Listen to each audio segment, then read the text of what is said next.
Hi, friends. Welcome to the Full and Thriving podcast. I'm your host, Meg McCabe, and if you're here, it means you're ready for some aha moments that will inspire you to create a more vibrant, authentic life that's full of joyful moments, deeper connections, inner peace, and courageous action towards your dreams. Let's get started. Have you ever dealt with so much self-doubt that you find yourself making decisions that aren't aligned with the vision you have for your life? Have you ever let self-doubt stand in your way from taking action towards your dreams? Well, what if I told you that self-doubt can be overcome and that the visions you have for your life are inevitable? Well, today I'll be talking to Graham Lichtner, a coach and retreat host who helps his clients overcome self-doubt and transform their lives every single day through the power of being present. Let's go. Hello, Graham. It's so great to see you. You as well, Meg. Here we go. Let's do it. I'm ready. Let's do it. Welcome to Full and Thriving. It has been how long since we last spoke? Well, the DMs don't count. I haven't seen you since Denver, and that was like 2021. Yeah, wow. So much has changed. 3 years. For everyone listening, for context, Graham is the partner of my previous business coach, Autumn, who actually has been on this show before. And I got to know him a little bit. He's also a coach and a men's transformational coach and a business coach. I assume you're still doing business coaching, right, Graham? Well, I'm actually not. Only work with the guys and only really working with them on just more inner freedom, inner peace, and being more present in all the things in their life, personally and professionally. And then ultimately, for the guys especially, just feeling really, really confident to step into who they are fully, be the natural leaders they are, be the legends they are. Oh, I love that. And that's something we try to do on this show too. You know, we have our perfectionists and people pleasers. They disown that authenticity to follow the path someone sets out for them. And it's about reclaiming what's true for you. So I love that you're doing that for men. Yeah, it's been incredible. And on that topic, like I'll just touch because I think this is already relevant. Like for me, what I found, and maybe some people listening to this can relate, is when I was doing business coaching, it wasn't the wrong thing. It was just the wrong time. Like it was the right time when I started, but as I went further into it, I realized what it was going to cost me to get where I wanted to go and what I was going to give up. I was going to be giving up a lot of my freedom to build something that was really extensive at a time in my life where I wasn't really wanting to build something that extensive. I had other things that I wanted to go do, other places I wanted to see, other people I wanted to work with before I settle down and decide I want to build this really big school or academy or transformation center for people to learn how to actually be coaches and earn a living and do these things. And I felt like I was at like 90% with that. Like I loved it and I got so much joy and value from it. And financially it was fantastic, but it wasn't 100. I hosted a men's retreat in 2022 with just the guys. And midway through the retreat, I was like, this is where I need to be. Like, this is where I feel so natural. Everything's flowing. I feel zero pressure and everything's in front of me. And that just felt amazing. So on the topic of like letting go of something that I know is amazing for something that's right for me, like that can be really challenging. Like, this is so good, but this is right. And just giving myself to follow what's right, even if my mind doesn't think that it's the best idea, or it might not be as lucrative, or it might not be as whatever it is. But man, the joy, the freedom, oh man, the memories I've been able to make from that direction have been just absolutely like life-changing, inspiring, altering. And I'm definitely by far the most present, peaceful, powerful, confident, free version of myself I've ever been because of that decision. I give you so much credit for that because it's really glamorous to go down the coaching coaches route and it's very lucrative and you were tapping into success with that, but you listened to your own inner voice and your inner peace and brought yourself to this more, it sounds like a transformational healer energy, which is amazing because that's a little bit more of a risk, I think, to take when it comes to creating a sustainable lifestyle for yourself. So way to go listening to your inside like voice in your heart. Thanks, Mag. I really appreciate it.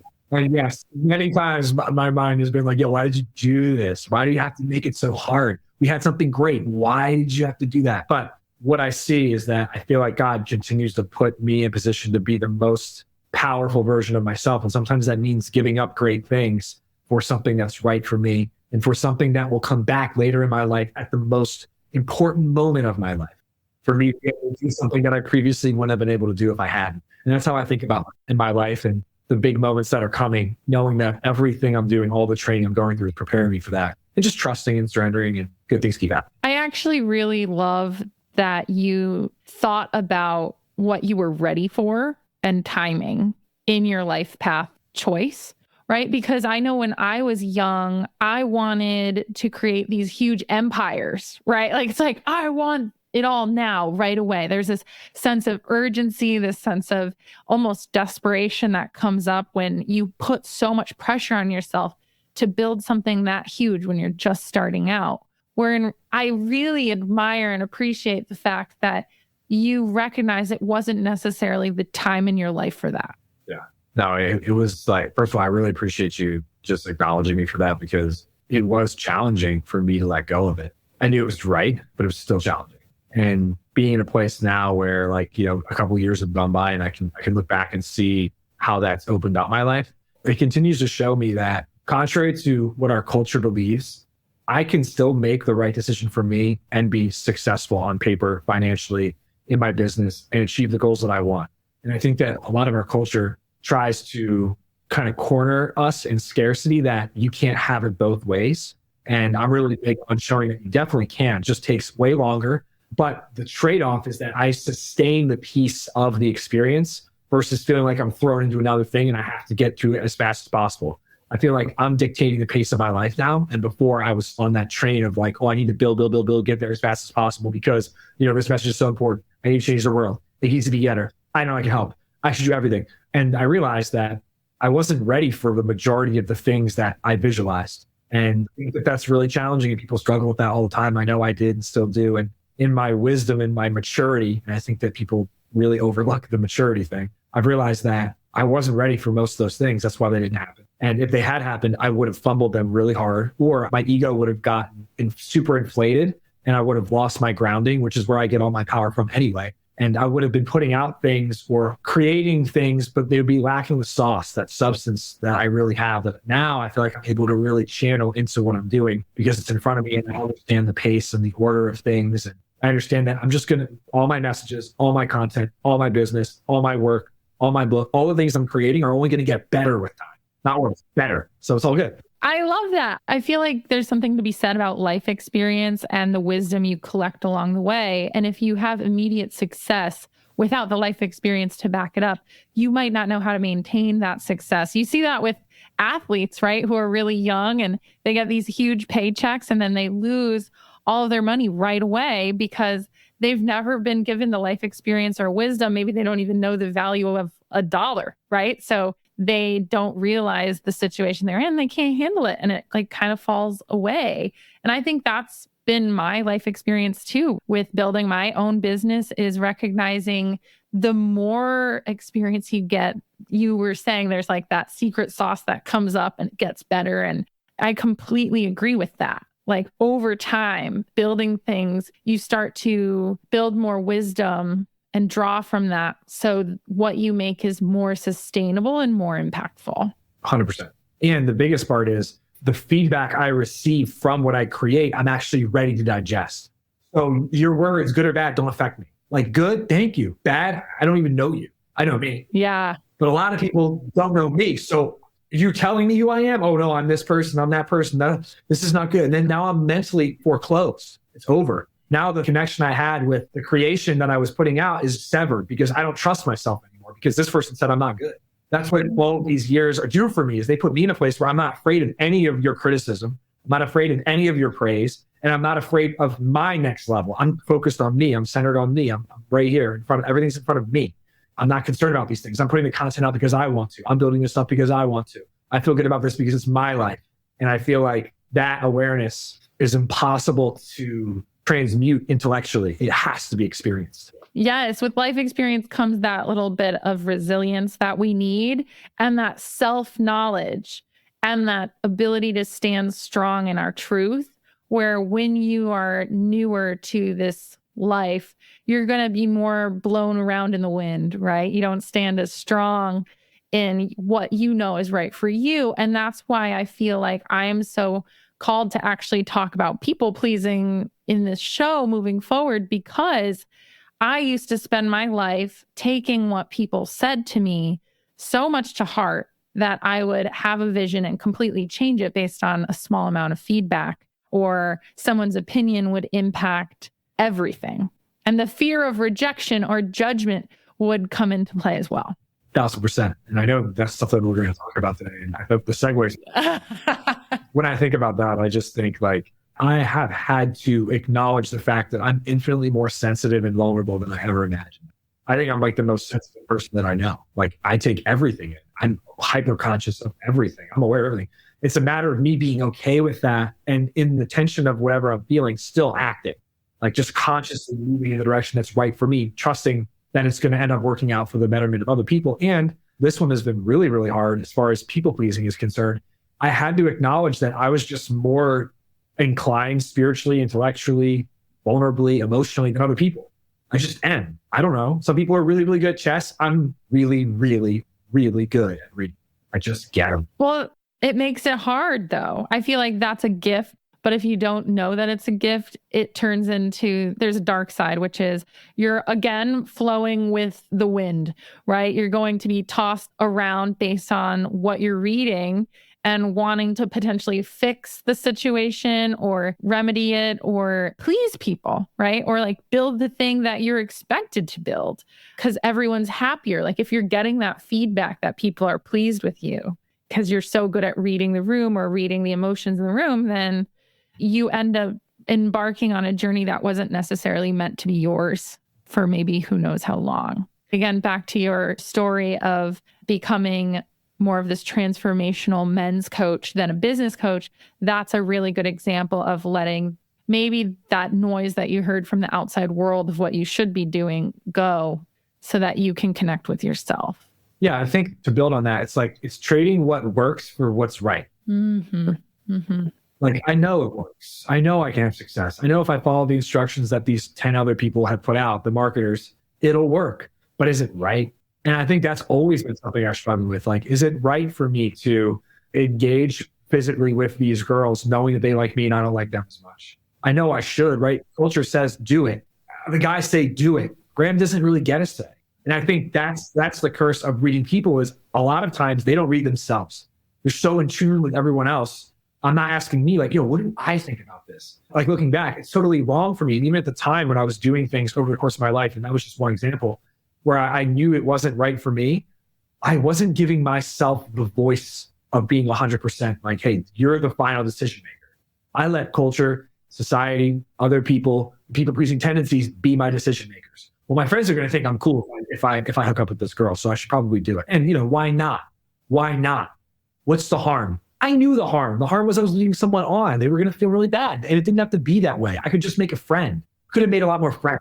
So I think the other thing with the people pleasing is like, I think a lot of people pleasers simply struggle with letting their own voice be the most powerful voice. I love that. That's so true. It's like you are the ultimate authority of your life. It took me a long time to learn that. I've gotten myself down paths I didn't need to go down because I was letting other people's voices be more powerful than mine. And an example of that is, and I'm sure so many people listening can relate, like when you have a decision to make and you have to call up 10 of your friends to see what their opinions are. And maybe deep down in your heart, you know what you feel, but you listen to what the majority of your friends are saying versus I don't need to ask 10 of my closest friends about this because I actually can hear what my heart is saying. And I know in my heart that that's right. And here's where the self-doubt comes in. Most people, when they get to the point you just mentioned, they don't sit long enough in the tension of the doubt, the insecurity, the unsureness that they can actually be right. And so they assume that as soon as they sit there and they get all the negative feedback from themselves and their voice and whatnot, they immediately just go, it's true, it must be true. Versus doing the actual work, which is the work that you've done, the work that I do, the work that Autumn does, and so many others, of asking questions to those voices. Like, who are you? What is going on? Where is this even coming from? Like, why do I really believe this is true? And on the other side of that, I find a lot of times is the power. is the voice of like, hey, those are not true, by the way. Like this is the decision that you know is best for you. You don't need to ask other people. You don't need their permission either. You just need to be in communion with yourself. Conversation I had with one of my clients yesterday is he was struggling to celebrate himself and give himself credit and actually receive praise from other people for being exceptional at what he does. And, went inside and we saw in his mind, like he views part of himself as this very weak and like, I need to protect this part because he isn't as good as I think he could be. And in that conversation with himself and actually giving him the love that he needed, the support he needed, the permission, the thumbs up that he needed, he was able to find communion again and feel like every fiber of his being was moving in the same direction. And I feel like until we can be all moving in the same direction, there's going to be so much self-doubt. How could there not be? One part of you wants to go left, the other part wants to go right, and your friends are telling you to go straight. I know. I'm right there with you. I feel like that self-doubt comes up when you're not all moving in the same direction. Like there's parts of you moving here, parts of you moving in this direction.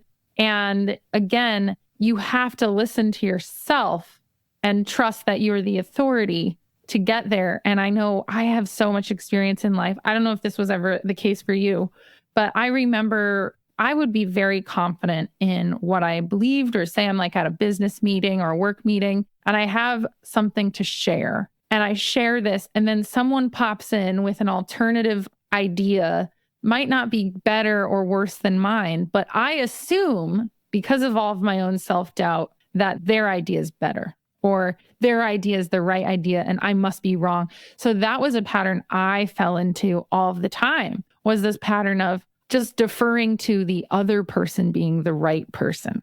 And that was really hard. Do you have kind of examples of how self-doubt has manifested for you maybe, or clients that you're currently working with? Yeah.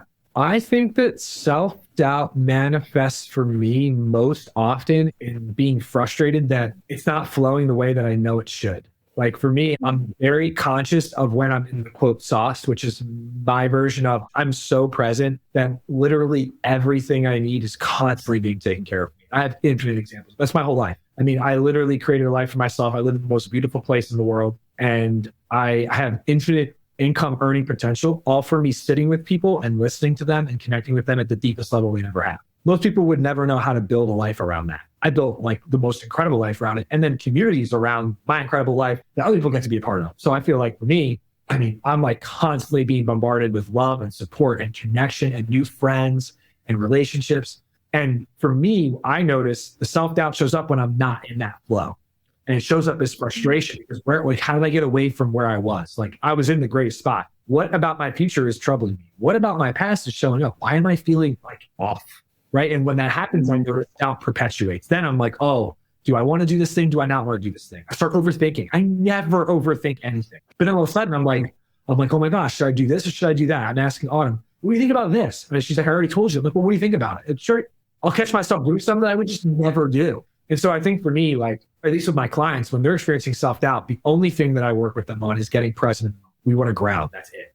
So I'll have them do some meditation. We'll get to the present moment. I'll have them speak what's coming up on their mind, word for word as it is. And then we'll question it. We'll ask. We'll get clarity. When we get the clarity, it's usually something totally indirect from what's happening that's causing them frenzy, causing them worry, causing them anxiety. And once we get clarity on what that is and how we either don't have control over it or our actions are going to impact it immediately, once they relax and breathe, then they feel like they're back in the space again. The self-doubt disappears, right? To me, the self-doubt is it's just a little like a fire siren of like, yo, there's a fire. And most people just ignore it.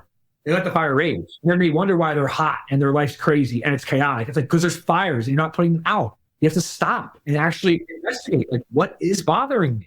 Why do I have self-doubt over this thing? I know I'm ready for this new promotion. Everyone says I can do it. I don't think I can do it. Why not? Do you have examples of like what that fire actually is? You know, when that self-doubt comes out and you're like, oh, wow, okay, let's explore that. What are some examples of like what that represents for them? Like what's the deeper piece? Yeah. So yesterday, this with one of my clients, the self-doubt, what came up in this guy is having a lot of success with this new business that he's working on, but he still feels like part of him is still trapped in the past of like, I'm not good enough and I don't get things naturally. They don't come easy to me. Part of him is still believing and playing along with this person that he was, not who he is. So all the work you've been doing is like, dude, we're in the present now. That's already done. But because all the success is so recent, he still like questions if it's sustainable. So for us, we're focused on the self-doubt's okay. How could it not be there? You're still trusting yourself in a new chapter and a new season, but it's evident that you've changed. We can consistently agree upon this. The more we consistently agree upon it, the less space there is for self-doubt. See, we don't move self-doubt out. We move positivity in. There's no space for it. If there's no space for it, it's gone. And if it comes back, we just go back to the positivity. So for me, so too, when I catch myself out of the present moment, I don't like transport back to the present. I just simply sit with myself long enough for the presence to be stronger than the anxiety of the future or the worries of the past. And they just move away because they're not that relevant. What's here is relevant. And for this guy, that really helped him to understand, like, I am who I am now, not who I was. It's gone, over. It's okay. And as he brings those pieces of him back, there's a new communion. And when there's presence, there's peace. Where there's peace, there's power. And so now he's like, leveled up. Oh my gosh, this is really fun to hear you explain. It's really interesting. First of all, you use the words like playing around with these ideas, like these stories from the past, and that version of you from the past that wasn't as wise, that wasn't as present, that wasn't as savvy as you are now. I can completely relate to that. And I hear my clients, especially my eating disorder clients, they'll be like, well, I failed last time I attempted to recover, or I didn't make it this far ever before. How do I know? And you have to provide evidence that you are an evolved person and that you've changed. Like when I was working with Autumn and I had that 9-to-5 job and I had already tried to be my own boss 3 years prior. And I was like, I might fail at this. I have in the past, I have evidence that I suck at doing this several years ago.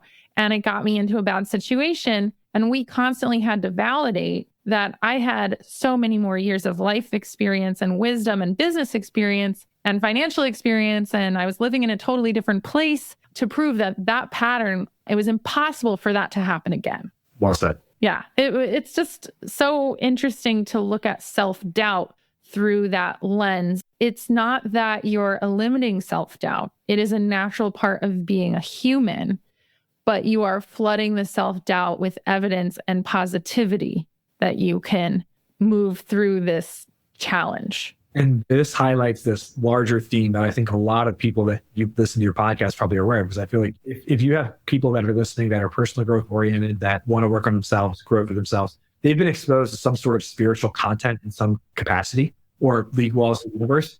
One thing that I see a lot of people misinterpret is this idea of completion. And so to completion, eradication, right? So on one hand, I need to be complete. On the other end, that means I can't have any of this. There's no self-doubt. There's no anxiety. There's no nothing. Can't have it. Doesn't exist. Otherwise, I'm not good. And for me, I struggle with anxiety, self-doubt, every single one of the things. I have them all show up once in a while. And then what do?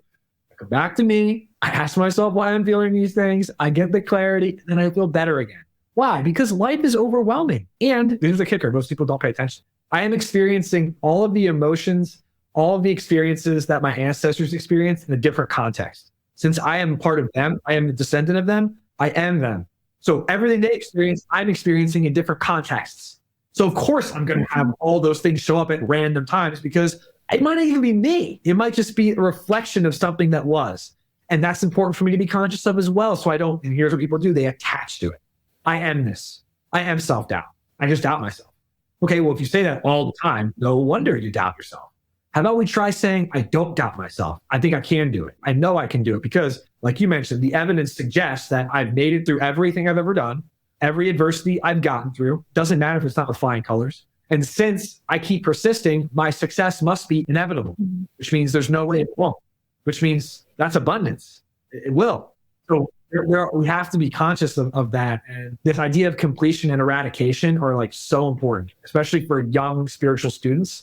They just think that hey, I need to be this thing, and that means I can't be those things. But they're actually both things. Right. It's how you navigate those things as you evolve in life. And I think It's interesting. I wonder how many people clicked on this podcast episode today being like, I want to eliminate self-doubt or completely eradicate self-doubt. Like, this is going to be my cure-all magic pill I can take to eliminate self-doubt. Self-doubt's your neighbor who doesn't take out the trash all the time. The house starts smelling. You're like, why does the house smell so bad? Can't take out the trash. So sometimes you help the neighbor out and take out the trash. We have to live with the parts of ourselves, not excommunicate them. I said this to a client recently. I said, integrate, don't alienate. Integrate, don't alienate. Because if you start alienating parts of yourself, now you're in opposition with yourself. You ever seen a person that's warring with themselves? Yeah, every day. How do they look? It's never a fun experience. It's a whirlwind to be a human who's constantly at war with different parts of themselves. And, I think in the recovery work I've done, it's not about eliminating that part, right? Just like what you're saying, it's about becoming aware of that part, nurturing that part, taking care of it, strengthening the other parts that are more helpful for yourself moving forward. And so, I think it's just really helpful for everyone to remember self-doubt isn't necessarily your enemy. It's a little flag that might be raised, little red flag saying there's something that needs to be addressed here. And it's actually an invitation to dive into that and learn more about yourself and continue that evolution. Couldn't agree more. Absolutely perfectly said. Yeah. You know what was interesting too? You brought up the word inevitability. Like, you're like, it's inevitable. Like, doing this is inevitable. Tell me more about that, because that is major self-confidence right there. We're talking about self-doubt. This is the thing, though. It's not confidence. It's the truth. Okay. I want to hear more. And most people don't want to accept the truth because that means they have to give themselves life. And most people don't want to admit that their life is actually that word, because our culture constantly bombards us with you aren't, you aren't, you aren't, you aren't, you aren't, you aren't, you aren't, you just aren't. You just. But this is the truth. The truth is that I'm inevitable. Like, if I continue down the path of my personal self-realization, my fullest expression is inevitable. There's no way I can't be Graham. Just like the tree can't not be the tree. It gets the sun, it gets the rain, and it has the soil. It's the tree. It's inevitable. There's nothing that can stop it from being itself. The tree doesn't ask itself, do I want to be great? Maybe I don't want to grow as tall. No, trees, they just grow. Humans with this conscious awareness question if it's okay to. Is it okay if I do it? Should I do it? What do you think about it? Right? If that's the way that I am, I'm not inevitable. I'm conditional based on if other people or other culture, et cetera, thinks it's okay for me to. I have developed over the course of, the last 10 years of just like getting real with myself, very simply put, which is what a lot of you do, is get real and grow up, respectfully, of course. As I've gotten real with myself and grown up, I realized that the only thing I can do that will make me feel when I die that I'm fully fulfilled. Fulfilled just means peaceful. I'm just at peace with myself. Like, I lived and I'm happy with that. It's going to require me to be the fullest expression, and I am inevitable in that way. If I don't quit, how can I not get to where I want to go? How can I not become who I want to become? If I stay on the path, how can I not hit the top of the mountain? So on and so forth. And something that I share with all my clients, and really try and get the guys in my Leaders Legends men's group to understand that they too are inevitable. That their energy, their pureness, their spirit, their lightness, their love is so strong and so encompassing. Being around them makes everyone feel this way. And thus the inevitability of the world changing rests on their shoulders, which is why for me, it's change the world by changing yourself. One person has the ability to influence thousands, millions, billions of people. We've seen that over the course of history.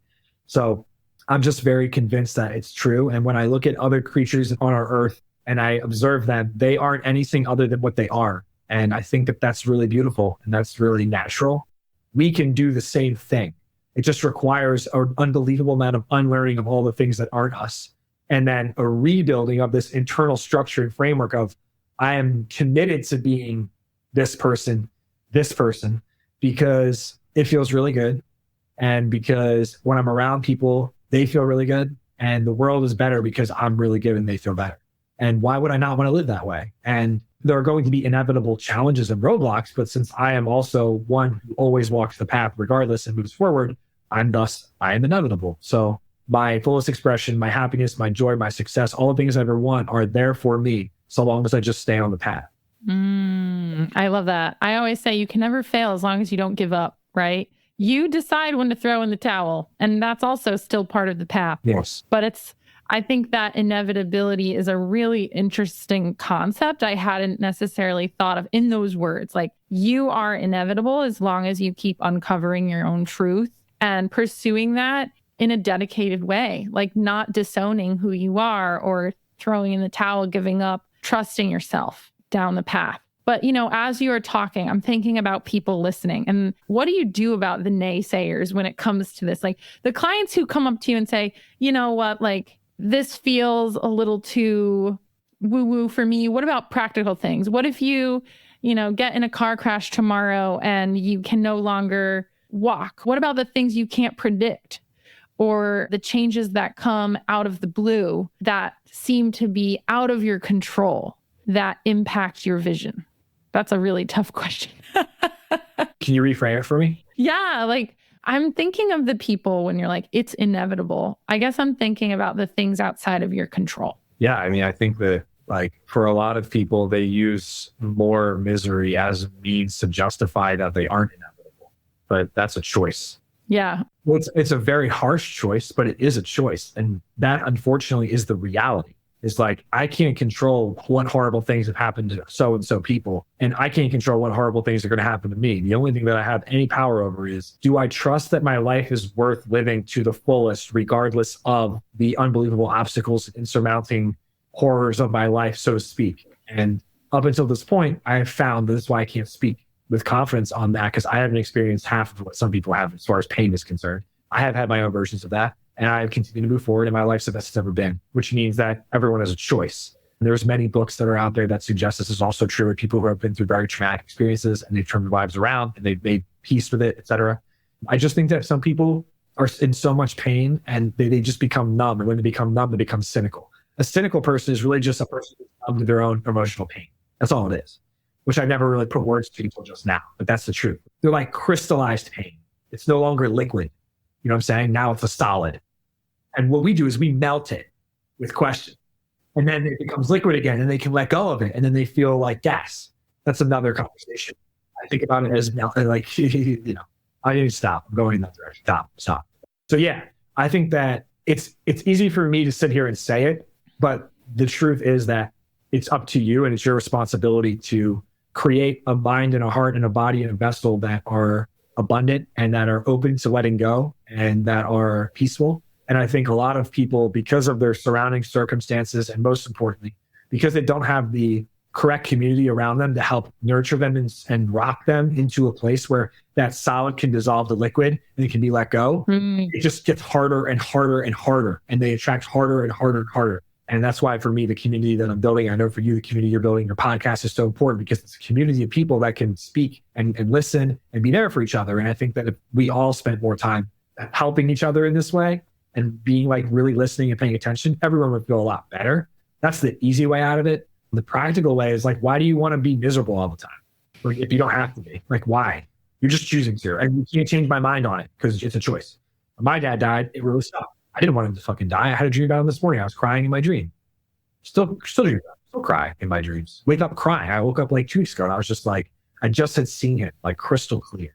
Have you ever experienced that where a past loved one that just shows up like yes, he's right there. And I was just like, I was just crying and I woke up and I was crying still. And it was just so amazing. And I just felt so good to see him, but I can't control that he passed away and it was sudden, like all the different things that happened in that regard. All I could do was just say, I'm not going to let the pain that I feel override the inspiration of his life.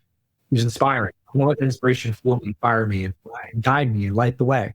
And I feel like that frame of mind, that openness to the world and trust that it could be better continues to lead me to a place where my life gets better and better and more peaceful and more present and more enjoyable. And if you're listening to this and you really struggle with this stuff in general, but what I'm saying makes sense, it's up to you to find a community of people that can nurture you and help you get back to health. And that's okay. It's okay for you to be 45 years old, beat down, broken, feel miserable, feel like you're at the mercy of the world, and decide one day, like, I don't want to do this anymore. I'm ready to start making some changes and I need to be surrounded with good people, and start surrounding yourself with them. Like, it goes on down the list. There's how many relationships people shouldn't be in, bad friends groups. You have fucked up relationships with your children. Like, you got to get space first from all the bullshit. Get space. And then find people. and then do the work, and you come back and your life will be a lot more enjoyable and you'll find some peace. I can't tell you when, I can't tell you how, I can't tell you any of those things. I just know it's inevitable if you do it. I think that's worth living for. At least I found. It seems to be. First of all, thank you for sharing that about your dad. Very good example of how emotional pain can be fluid instead of crystallized. Like, I feel like you've done a lot of work to let that be a fluid part of you instead of this part that crystallizes. Because I actually can think of people in my life who have crystallized emotional pain. Woo! It's hard to be in that space. And I think when we, if we're talking about self-doubt, I'm curious, like, how much of that emotional pain is trapped, right? And keeping you in that self-doubting place, and right. It's a combination. Yeah, I think it's just interesting to reflect on that as far as, how is my emotional pain increasing my feelings of self-doubt? And I think it has a lot to do with how you view the world and how you've let that pain kind of like stay within yourself. 100%. And on that topic, part of the issue is that there are very few people teaching the tools and methods to cleanse the wound. Like, if you get a scrape, we put a Band-Aid on and go to the doctor. When you have emotional trauma, only a handful of people are selected to facilitate, and they usually don't teach their methods. They just feed the Band-Aid. They put it on and you go. We don't learn how to actually heal ourselves in that regard. And so I think that in this new era of humanity, what's happening right now, people like yourself, people like me, people like Autumn, et cetera, we're teaching people the tools to thaw themselves, right? Move out of this frozen emotional state and into a place of more love, more joy, more presence. And how could self-doubt not linger if it's not brought back into the whole? It's separate from. Humans have a magnetic disposition to not be far from each other. We want to be connected. So too, everything in our body, mentally, physically, emotionally, spiritually, wants to connect. If we're ever out of balance, we're trying to get back too. When we get sick, our body temperature is trying to get back as soon as possible. We're always trying to find balance. So too emotionally, so too mentally, so too physically, so too spiritually. But I just don't think people really get how we are. And because of that, it creates a lot of confusion. And confusion creates all kinds of nonsense. Mostly we're confused. And that's part of being a human, right? That confusion, it's finding your balance, finding your baseline, and finding healing through that. But then even on the self-doubt, how could I not be doubtful if I'm confused? Which way do I go? Which way do I go? Right or left? Oh man, I don't know. Right kind of seems scary. You're well, of course you're going to feel nervous when you're lost. I firmly believe that confusion usually comes from your inner gaslighter, right? It's again, you're not listening to your inner truth. You don't think it's good enough. You don't want the truth that you're hearing, maybe. You're trying to blur the lines. And so I think confusion sometimes comes up as a tool to avoid the truth.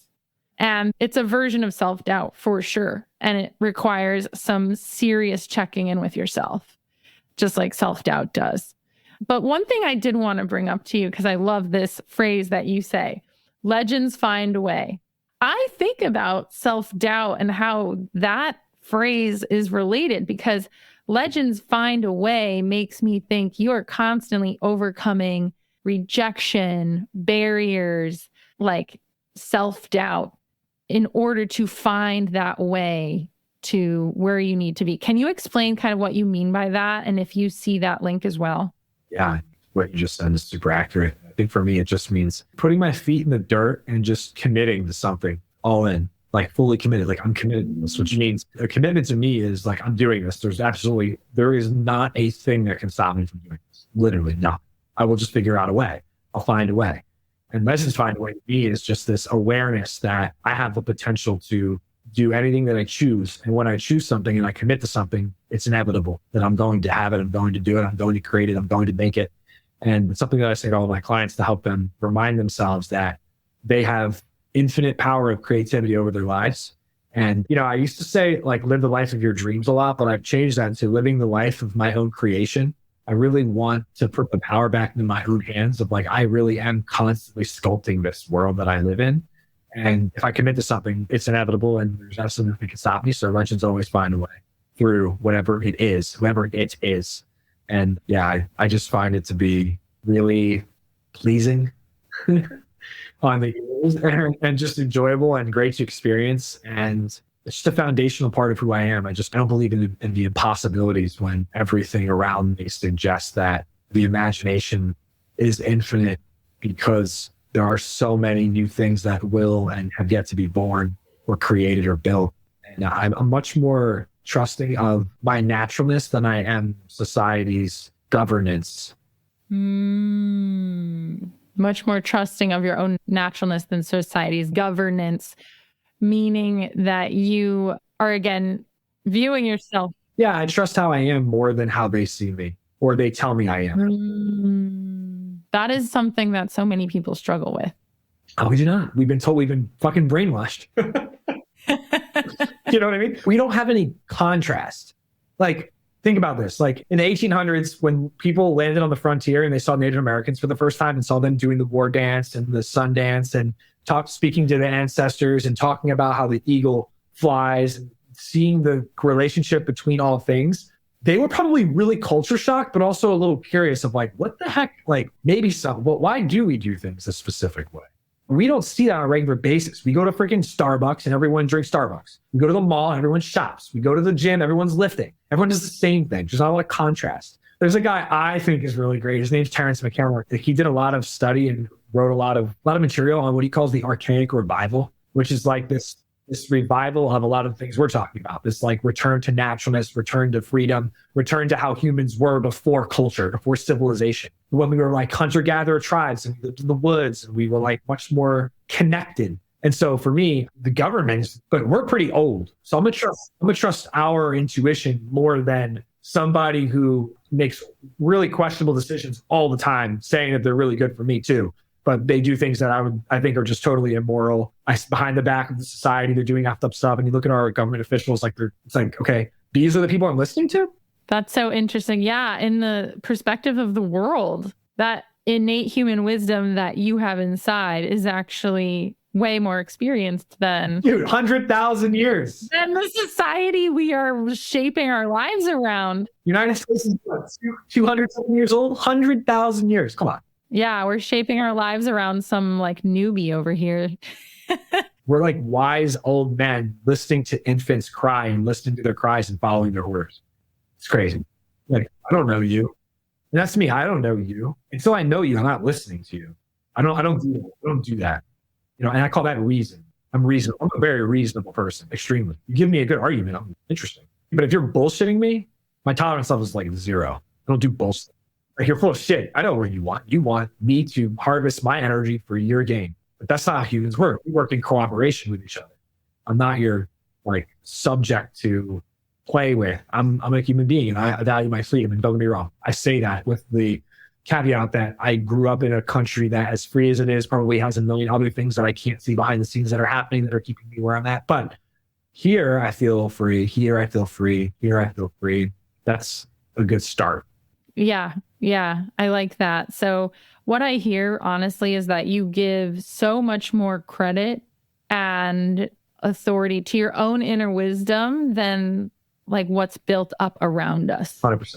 And I think that helps to eliminate self-doubt, just recognizing the vastness of that in context of the rest of the world. Like your innate knowing, your nature has so much more credibility than the structures that have been put in place so recently in the history of the world. Really interesting way to think about it. I, again, appreciate that because I haven't put it in that sort of perspective before. Well, I think I have to. Otherwise, my ego will think that I know better than. But when I look at the trees that have been around for 450 million years, I'm like, maybe I don't know better. Yeah. They're much older than me. They seem like they're very sustainable. They know their place. How come I continue to not know mine? Right? Like, what am I missing that they are aware of? And I think this is also like, I had someone ask me, who are my mentors the other day? And I'm like, dude, everything is my mentor. Like I'm watching the world and trying to understand how it all works together. And there's harmony. But in myself, I've had to work really hard to build harmony. And I think a lot of people don't have inner harmony. Thus, they're at conflict with themselves. And we can see that. Their eyes are all effed up. They look asleep. They like their behavior is very back and forth. They say one thing, do another. But I feel like if I'm being genuine and I'm being real, and I read history and I'm learning about the world, I see these very consistent patterns that like all the creatures and all the organisms on Earth operate in a very similar flow. And I'm trying to get as close to understanding that and being in the energy of that as possible. And the closer I get to it, the better I feel about myself and the more clarity I have on who I am. And the further I am from that, the more confused I feel, the more alone I feel, overall, the worse I feel. And most importantly, the more disconnected I feel from everyone and everything around me. And I've lived that life. And that was really, really tough. And it led me to make some decisions that I would never make. That like, if I look at myself in the mirror, I'm like, how could you? How could I? I was disconnected. I wasn't in communion. And I think that's an important thing to be aware of. There's a great quote. I forget who said it, but he said, every saint has a past and every sinner has a future. And that really highlights how vulnerable all of us are, good or bad, good deed, bad deed, of falling and prey to the opposite. We have to be really vigilant with ourselves. I have to be vigilant with myself and how I live my life, my lifestyle, and constantly being conscious of the different distractions, the different temptations, the different parts of myself that I don't have communion with that are kind of running free, but maybe positive, maybe negative, maybe past experiences led it to be negative, maybe past experiences led it to be positive, but just keeping my ego, quote, ego in check to simplify it. And I find that that's led me again to just a much more peaceful life. Mm-hmm. Mm-hmm. You know, some people want it all. And to me, all is a sustainable lifestyle that I really enjoy, a ton of peace and just great people and great relationships. And those things feel freeing as heck to me. And that's closer to how my ancestors lived.